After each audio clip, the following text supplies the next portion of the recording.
ketika kita ingin berwisata alam, ingin traveling gitulah, Hmm. itu tuh apa aja sih yang harus dipersiapkan? Tahu nggak lo? Kalau dari kebiasaan gue sih ini ya, fisik. Bukan. Oh, apa Yang emang? biasa orang Indonesia siapin buat Heeh. naik gunung atau berwisata alam, template CapCut. Oh, JJ. Apa alasan pria sangat sulit memberi kabar ke pasangannya karena Naik gunung. serba membuktikan.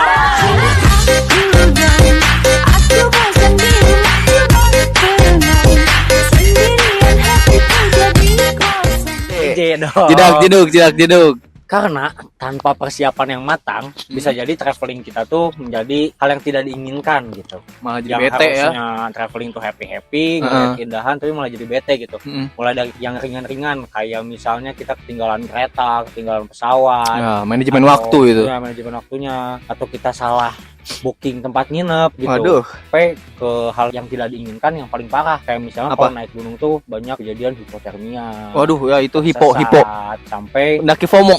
iya. Hipotermia bahaya itu. Sampai yang paling parah bisa sampai meninggal. gitu. Ya, makanya harus dipersiapin ya. Nah, tapi sebenarnya apa aja sih yang harus dipersiapkan ketika naik gunung? Nah, mari kita bahas sekarang nih. Tapi mungkin kita spesifiknya bakal lebih ngebahas tentang persiapan pendakian gunung gitu. Karena Iya. kalau Kalau udah naik gunung mah udah ke alam yang lain bisa ya. perjalanan naik gunungnya oke gitu, yang lainnya tinggal menyesuaikan aja gitu. Ya. Oke. Karena naik gunung tuh kompleks ya, teman-teman. Betul. Kalau gitu, let's go. Boleh. Nah, yang pertama, tahu nggak yang pertama apa? Menurut lo? Kalau tadi baca skrip mah boleh apa? Ini, Kalau aduh, sesuai skrip apa tadi? Template. destinasi cuaca. Ya, Itulah. gitu. Yang pertama Riset destinasi. riset destinasi. Mulai Hmm. dari kita tuh harus naik apa ke destinasi tersebut, terus cuaca di destinasi tersebut Ya. bagaimana, medannya seperti apa, kita harus ke destinasi itu berapa hari. Betul. Pokoknya hal dari A sampai Z mengenai destinasi ini kita harus riset dulu dan jangan lupa untuk dicatat. Nah, iya. Karena ini bakal mempengaruhi poin-poin persiapan lainnya nih. Nah, kalau misalnya cuacanya jelek, nanti kan bete, kecewa. Iya, betul. Nah, harus di riset dari jauh-jauh Apalagi hari ya. Kalau misalnya biasa nih kalau kita traveling baru booking Oh iya. transportasi Ngedadak. Hamin 7 gitu. Iya, aduh. Biasa kan langsung udah habis gitu, apalagi kalau lagi musim-musim liburan. Ya sebenarnya orang-orang kan mikirnya yang penting cabut dulu, modal nekat. Kalau nggak nekat nggak mungkin apa? Nggak bisa sejauh itu kalau di yang itu Oh tadi. iya betul. Iya itu tuh. Yang penting nekat dulu aja, bener. Tapi Iya, maksudnya benar, nekat lebih boleh. langkah baiknya ya. Lebih baik kita riset dulu. Riset biar- dulu, matang semuanya. biar aktualisasinya tuh sesuai dengan ekspektasi kita. Betul. Next, yang kedua. Nah, yang kedua yang harus disiapkan itu adalah uang. Udah pasti ini mah. Iya, tapi kata orang-orang kan kadang Nekat dulu. nekat dulu gitu, atau money can buy happiness gitu. Ya, money kan be happiness. Menurut lu percaya gak kalau gitu? Enggak sih, ya nggak, ya pasti uang pasti muncul kebahagiaan ya kalau banyak uang mah. Iya betul banget gitu. Karena ini nyambung dengan poin yang pertama tadi gitu. Ya. Setelah kita riset destinasi, pasti keluar nih anggaran yang Nah, dibutuhkan tuh berapa betul. gitu.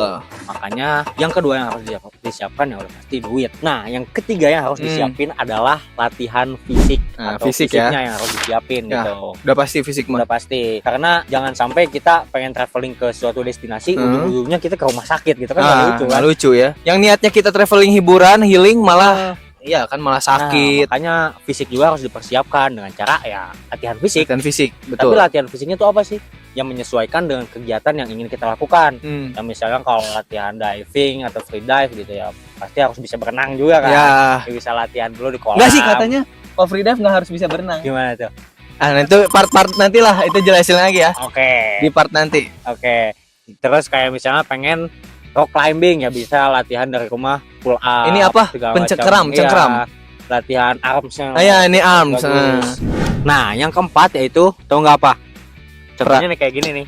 Oh, equipment peralatan. Ya, betul. Kayak misalnya kita mau syuting ya peralatannya salah satunya mic gitu. Ya, ya kalau Sama naik gunung kayak traveling juga. Ya. Kalau misalnya diving ya berarti ada peralatannya sendiri, naik gunung ada peralatan sendiri. Jadi peralatan tuh menyesuaikan kebutuhannya juga. ya betul. Jadi jangan sampai salah gitu kan, karena gak mungkin kita diving tapi pakai sepatu boots gitu Ya, itu mengaco. Apalagi kalau misalnya naik gunung pakai Vans gitu kan kebalik. Tapi ada yang ini mau snorkeling tapi nggak punya tangan gitu. itu mah sadar diri ya. Balik ke poin yang enggak. Maaf Agus. Balik ke poin yang ketiga gitu. Masalah latihan fisik. Latihan gitu. Fisik bisa diubah, materi bisa dicari. Tapi yang kayak Agus ya bisa latihan fisik. Gak bisa latihan fisik. Ya maaf Agus. Next. Oke, next ya. Nah, tapi dari peralatan ini kadang ada yang lupa nih atau kadang disepelekan gitu sama orang-orang, yaitu P3K dan peralatan navigasi. Oh iya, gitu. navigasi sama P3K ya. Mungkin karena kita navigasi ini yang spesifik ke gunung dari traveling yang lain. Sebenarnya alat navigasi ini tuh udah bisa cari di mana aja. Dalam satu HP itu udah lengkap. Aplikasi gitu. ya? Iya. Masih di peralatan nih yang kadang orang suka lupa itu peralatan navigasi. Oh ya, itu jarang nih kan. Rumit gitu navigasi segala macam, tapi sebenarnya simpel aja gitu. Belum pernah aja hilang ya? Iya, belum aja tersesat. Kayak nggak peduli gitu peralatan navigasi. Iya. Nah, tapi nggak usah nganggap ribet karena peralatan navigasi itu sekarang udah ada di HP semua. Digital ya? Gitu, digital. Mau navigasi online ataupun offline. Atau mungkin yang sering orang pakai itu biasanya Google Maps itu termasuk alat bisa navigasi kan gitu. Sama apa? Avanza ya? Avanza itu alat navigasi online, offline. Itu bisa di-download, jadi bisa diakses di tempat yang minim sinyal gitu. Tadi apa, sorry? Tapi Strava juga sekarang kan udah bisa. Oh iya, enggak. Ya benar-benar. Ini dia kata dia bener Strava ya, guys, ya bisa dipakai. Udah bisa dipakai. Kirain buat kan bocah-bocah TikTok kan gitu. Iya, pakai Strava ya. Betul. Joki Strava gunung. Oh iya, ada joki Strava gunung. Nah, tapi buat di second kalian. Kayak P3K tadi nih, kalau kita bawa alatnya jangan lupa untuk bisa makainya gitu. Nah, itu udah dibawa nggak bisa nggak ngerti makainya ya sama aja bohong. Nah, tadi tuh alat-alat navigasi, tapi jangan lupa untuk bisa makainya gitu. Betul. Karena gak mungkin kita kayak bawa kompas tapi ditanya matahari terbit dari mana? Barat. Dari timur. Sih. Barat timur. Matahari mah terbit dari awas aja. Ya timur. Sorry. Kalau barat ini nggak ada video sekarang ini. Iya, gue ingat lah dari lagu apa sih? Timur ke barat pokoknya itu. Welly. Terbitnya matahari. Nah, itu tadi.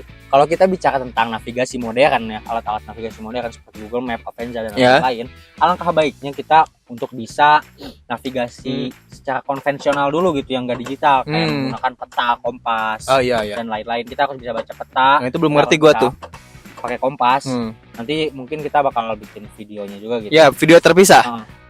Tentang edukasi navigasi penggunaan navigasi ya, karena ibaratnya kalau ya kita nggak bisa lari kalau kita belum bisa jalan. Iya betul. Jadi yang baiknya kita untuk belajar navigasi konvensional dulu. Betul. Baru ke platform digital. Betul. Yang keenam, masih nyambung sama poin sebelumnya, masih di peralatan, tapi kita bahas spesifik ya di navigasi. P3K dan cara menggunakannya. Iya. Karena gak mungkin kita cuman bawa P3K tapi nggak tahu cara makainya gitu ya. Ini obat sensitif nih. Nah, karena emang krusial banget gitu ya. Kayak misalnya cuman luka gores, tapi kalau infeksi kan bisa jadi bahaya. Atau cuman kayak pusing atau batuk juga kadang bisa ngeganggu traveling kita gitu. Jadi bad mood lagi kayak tadi. Jadi alangkah baiknya kita bawa P3K standar dulu aja dulu. Standar, dan harus paham sama si masing-masing obatnya ya. Iya, harus cara makainya. Kalau kita bahas yang di gunung itu ada beberapa P3K yang misalnya wajib gitu.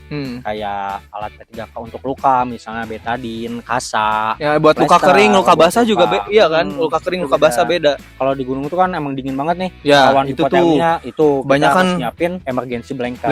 Nah, penting, kadang suka dilupain nih. Sama mikirnya kuat, kalem kuat padahal nggak ada yang tahu ya. Ini sebenarnya pembahasan P3K agak panjang ya, mungkin nanti kita kita bikin video terpisah ya teman-teman. Pembahasan P3K ketika naik gunung. Nah, yang terakhir yang menjadi kebutuhan dasar manusia gitu. Makanan. Ini nih salah satunya juga. Oh ya, ini termasuk logistik ya. Iya. Makanan, minuman. Itu yang ketujuh, makanan dan minuman, atau biasa anak gunung logistik gitu. Ya, logistik. Itu penting banget gitu. Karena kalau nggak ada makanan mah nggak ada tenaga ya. Apalagi kalau naik gunung gitu kan, naik gunung capek banget. Ya. Kalori yang keluar lebih banyak. Otomatis kalori in-nya harus lebih banyak juga. Gitu. Ya, seperti itu. Dan pastinya selain dari harus enak gitu, harus efisien juga gitu.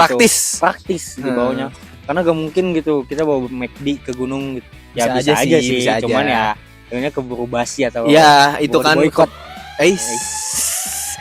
Oke, jadi itu yang terakhir ya. Jadi tapi banyak banget ya sih yang harus disiapin gitu. Banyak sih pasti kalau Ribet gitu ya. Dan jadi kalau buat orang-orang yang gak mau ribet gitu nyiapin travelingnya, gak mau pusing lah, gak mau riset, gak mau nyiapin, ada solusi nih. Gimana tuh solusi? Iya, kalau buat kalian yang kan tadi kita udah banyak ya, ada 7 poin ya tips untuk traveling atau naik gunung ya khususnya. Buat kalian dari lihat dari ketujuh poin tersebut, kalau dikata ribet ya solusinya ikut open trip. Iya, betul. Open trip atau private trip gitu. Ya. Jadi biar ada guide-nya. Betul. Bisa ada orang yang porterin juga gitu. Betul. Kalau ngeporterin juga kan itu memberdayakan ini lokal ya. Iya, masyarakat lokal. Ya, kadang ada orang-orang pendaki sepuh yang gengsi gitu kalau pakai porter. Padahal itu sah-sah aja loh, boleh banget ya. Kalau punya duit ya, kalau punya duit. Balik ke poin kedua ya. Materi bisa dicari. Udahlah itulah pokoknya. Kasihan Agus ini. Ya. Jadi traveling ke alam tuh emang seru banget ya. Tapi keseruannya bakal hilang kalau hal yang tidak diinginkan itu terjadi gitu. Makanya kita juga harus mempersiapkannya dengan matang. Betul.